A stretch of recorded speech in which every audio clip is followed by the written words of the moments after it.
to Café Negro Show, Season 3, Episode 11. Thank you guys so much for joining us again. My name is George. And this is Adriana. Merry Christmas. This is our Christmas episode, and we have a great title. Yes. The People of Christmas, Real Lives and Real Lessons.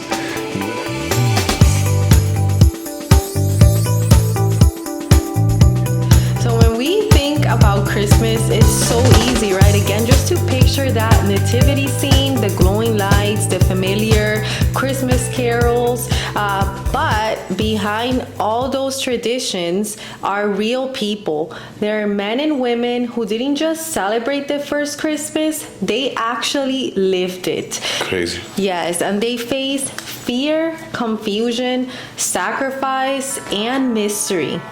And through their responses, God speaks powerful lessons into our lives today. Could you imagine? Obviously we're celebrating Christmas in a happy-go-lucky way, lights and candies and gifts. But these people really went through the scary part of it, a lot of mystery. Yes, so in this episode, we're going to be stepping into the stories of 5 groups or individuals who encountered the birth of Jesus in very different ways. And they're not just characters in a Christmas play, they're people whose choices echo into our own lives. Their stories invite us to examine our faith, our fears, our hopes, and even our resistance. So wherever you're listening right now, even if you're in your morning commute, if you're wrapping gifts or just winding down at home, let's take a moment to step into the wonder, the tension, and the truth of the very first Christmas. Let's discover together what these ancient lives can teach us today. So out of the many characters that we could be discussing in this episode, we had to choose 5. And we're going to start with a very important lady.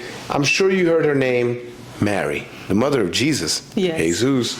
And we've titled this part of the podcast, Trust in the Unexpected. Yes, like you said, Mary is the most important woman of this story and of the Bible as a whole, because she had the most amazing honor of carrying Jesus in her belly. But before that, we want to talk about her life a little bit. We want to talk about how Mary was a young girl who was engaged to be married already. Her life was already set.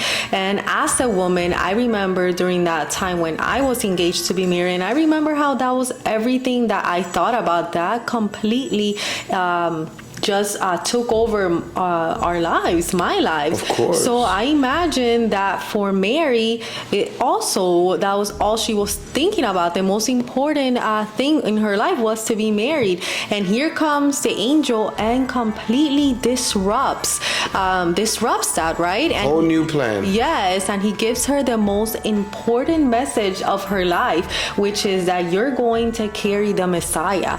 What? Yes, so I can't even imagine how Mary felt at this point. Well, the Bible tells us a little bit that she was afraid, which is completely expected. Of course. And her response was also very natural. It tells us in Luke 1:34, it says that she questions, how can this be? As we all know, she was a virgin.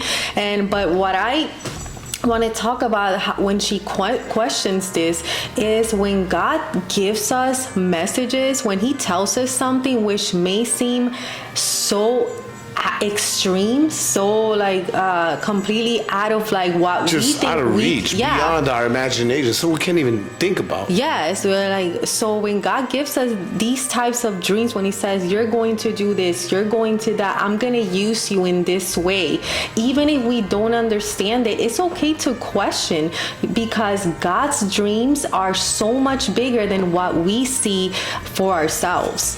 And this is why Mary shines so much. Yes. Because she didn't know the plan. Correct. But she knew God. Yes. And that's such a powerful message, because when God puts you on your mission, it's most likely going to be unexpected. Like you said, in that season of her life, young girl, in love, and then all of a sudden you get a curveball. Talk about, listen, you know what? You're going to be pregnant as a virgin, and it's going to be the Messiah. Wow.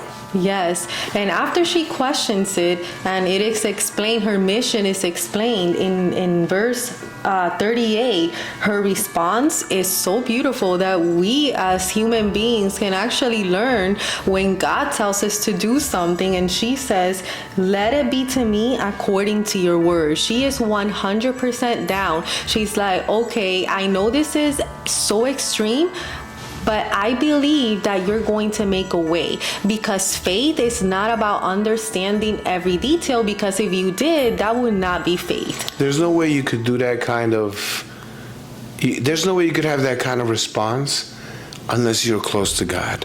I mean, it wouldn't have worked if she wouldn't have been close to God. That's right. God didn't choose her. I mean, he chose her because she was close to him. I believe that 100%. But it's not to say that she wasn't afraid of this mission that was given to her. And in Luke, also chapter 1, verse 45, it says, when she goes to visit Elizabeth, a little bit after the angel talks to her, Elizabeth says, "Blessed is she who believed that the Lord will fulfill his promises." And I believe that Mary needed to hear that, because while she had that trust, there's still that human thought, right, that must have been settling in, the enemy also trying to get to her, like, how can you do this? What are people gonna say in this time especially?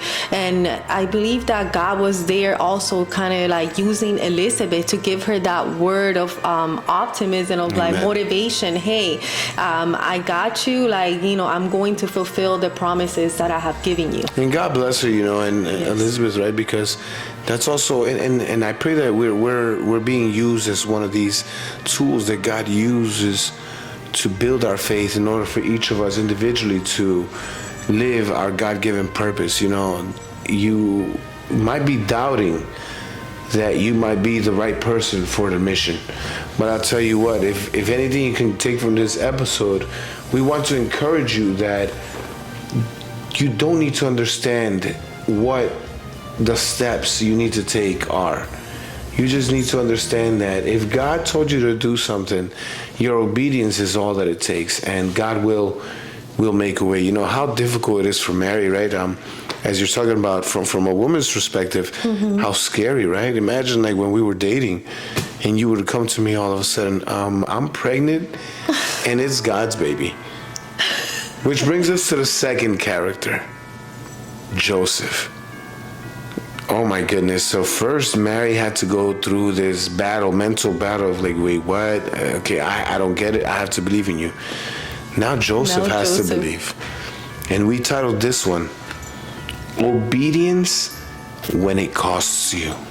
Yeah, so I feel like Joseph sometimes is a little bit overlooked when it comes to the story of Jesus. And when I read it again, one thing that I really grasped from it is that Joseph really loved Mary. Yes, he did. Yeah, like he totally, he had to. He loved her. And it says that when he found out about her mission, it says that he wanted to divorce her. It says quietly. And he just, he loved her. He was like, he didn't want to put her to shame. And then the angel. And his family too. Yes, of course. I mean, like from a male's perspective, there's the honor of your family and your legacy, and then all of a sudden, you're in love with this girl, and this story pops up. It's just so it seems like just the numbers, the whole story just seems out of whack. Everything seems out of order. I know, and we mentioned that Mary's her life was disrupted, because of her age, just her circumstance. But Joseph's life was also disrupted. He was also engaged to be married to Mary, and the plans changed for him too. And what we can see from his story is complete obedience, and he obeyed multiple times in this story. Absolutely, because it wasn't just about first accepting Mary's story that that's okay, obviously it's not his baby, but it's God's baby. So first accepting that whole process that God is taking them through. But it didn't end there. Now that he accepted this, the challenges that came with him accepting this process, now they had to flee. Obviously there's so much that goes on with the story. Yes, he obeyed God, and he said yes when the moments were not easy. Sometimes God asks us to do something, and he needs us to say yes, even if it's not an easy situation.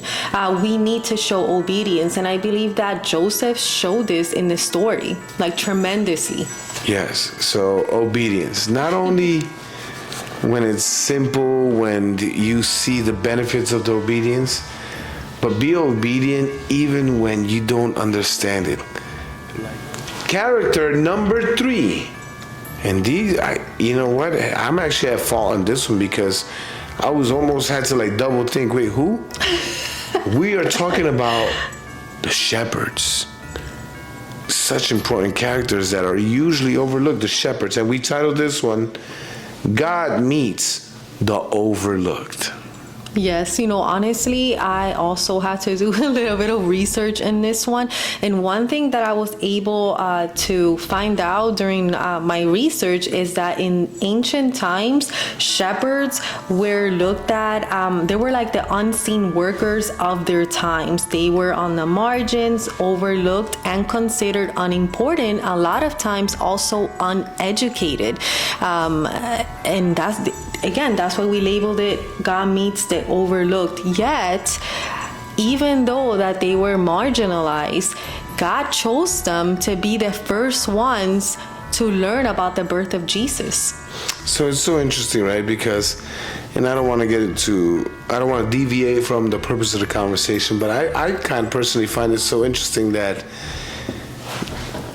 God always kind of seems to go to the unexpected person, right? Yes. I think that, and not only in today's society, but in any time of the history of mankind, depending on society, depending on what society is giving importance to, you could be missing out on a lot of things, right? But I've noticed that God has always been focused on the heart. God is not impressed by your intellectuality. God is not impressed by your title. He's not impressed by how much money you have. None of these things. These are things that impress society. Today and age, in order for us to feel that we can believe in somebody's word, they might need to have a PhD. They might need to have some kind of financial accomplishment. But we forget the importance of character, the importance of people that perhaps society don't give that much value to because they don't have a PhD behind their name. But yet and still, their heart is close to God. And that's where I see that, man, if God sees the value in that, maybe we should be looking at that a little more. And in this story, it becomes so powerful, right? Because according to society, these are people that are overlooked, right? And yet and still, the importance of their role in the whole story. God came to them and explained to them what's going to happen. Yes, it shows us so many things. Like you said, God could have easily gone to the priest, to the high priest of the time, but he didn't. Some leader of the nation, etc. But he chose the shepherds, and it shows us that his love is for all, extends to everyone. And not only that, I feel that when the shepherds went and they witnessed the Jesus, they went to Bethlehem and they saw Jesus, it caused a transformation in them. And that is when we encounter Jesus, that is what should happen.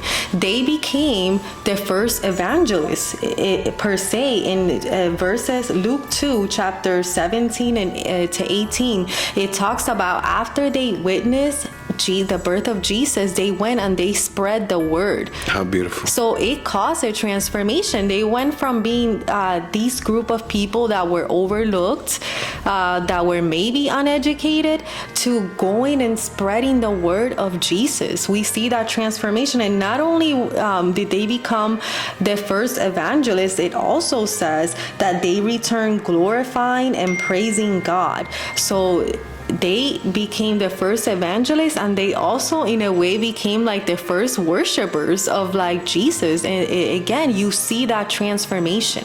What a great honor, right? So, I mean, guys, wherever you are in life, whatever you think, oh man, I don't know, I'm not the guy.